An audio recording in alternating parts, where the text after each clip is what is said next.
Hi, thanks for the opportunity to talk to you. As you sit there and listen to this, you're either seeing these days as the most exciting time or the most frightening time that you've ever been involved in. Over the last 10 years, we've had some seismic shifts that have significantly impacted not only Canada, but the world. What I'd like to do is talk to you about some of those. Technology, absolutely. We know that. We see it every day. Some other things that talk to us. The customer. The customer is different today than the customer has ever been. Organizational structure and design. Over the last 15 years, there have been some tremendous changes in the way that organizations go to market. And the last one is talent. So let me try to talk to you about these things and talk to you about some of the things that your area, that your group can take advantage of as we go forward. Let's start with the customer. What's changed in the world is that the customer is now as smart, some would even argue smarter than the people who serve him or her. The customer has an incredible amount of power today, and the customer knows what they want. The things that they want from an organization, whether it's EDC or one of the big banks or whether it's Kmart or Costco, are the same things. They want an organization that listens, they want an organization that cares, and they want an organization that makes them feel special. Putting on a great experience, staging an experience for the customer is what the customer wants. Absolutely essential to success as we go forward over the next 10, 15, or 20 years. That is related to a second important issue around brand. Brand is something we've thought of with respect to cereal, with respect to soap. That's changing. Now we have organizations that need to take more attention to their brand, and we have leaders inside an organization that need to think more about their personal brand. Put it to you very simply.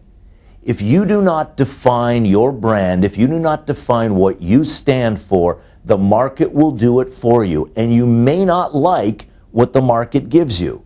So when you think about brand, you have to think about what is the proposition, what is the story that you want your clients to understand, and what is it that you want them to relate to? Does it touch them? And does it touch them in an emotional way? Do they feel a connection? Do they feel a bond? Will they treat you as a trusted advisor? Will they allow you on the inside of the fence? So brand is an incredibly important thing to spend time on, to think about. At the personal level, it applies as well. There's an old saying that people live down to the labels we give them. So you need to be thinking about, what do you stand for? What is your personal brand? If you can do that, if you can create a unique brand, then you'll attract attention to yourself. You'll have people honor you and understand you for your differences and the value that you provide through differences. Let's move on and talk about a couple of other things. Let's talk about distribution channels. I'm always amazed when I understand what's happening in the technology field, and I'm fascinated to see what people like Apple have done, how they understand that in the modern world, with changing demographics, and someone to me gave it this great expression the other day, the silver tsunami, and I thought that's tremendous. So we have the silver tsunami on one end of the aging population, and then we have Gen X and Gen Y on the other side of it. So what do we understand? We need different distribution channels to reach different people.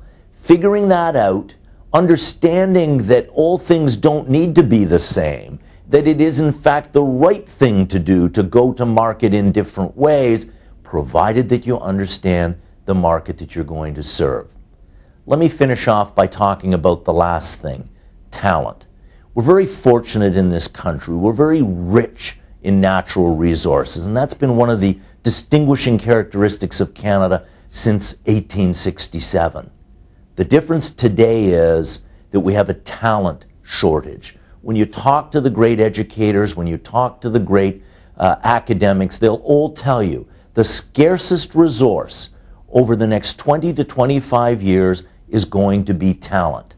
So managing the talent pipeline, understanding what talent is, being able to take advantage of everyone's talent, the management of that, the management of the flow of that, is one of the best gifts that a leadership team can give the organization. I'm going to go so far as to say that the successful groups, the successful executives, and the successful organizations over the next 20 to 25 years will be the ones that figure this out. Every single person has a unique contribution to make.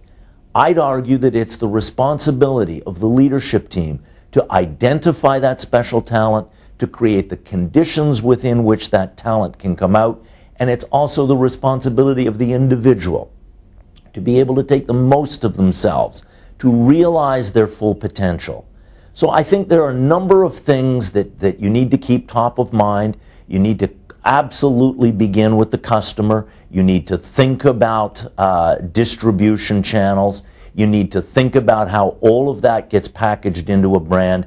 And then you have to finish off by understanding talent, managing talent. If you can buckle all of that together, if you can put that in a package, that's what will make you unique.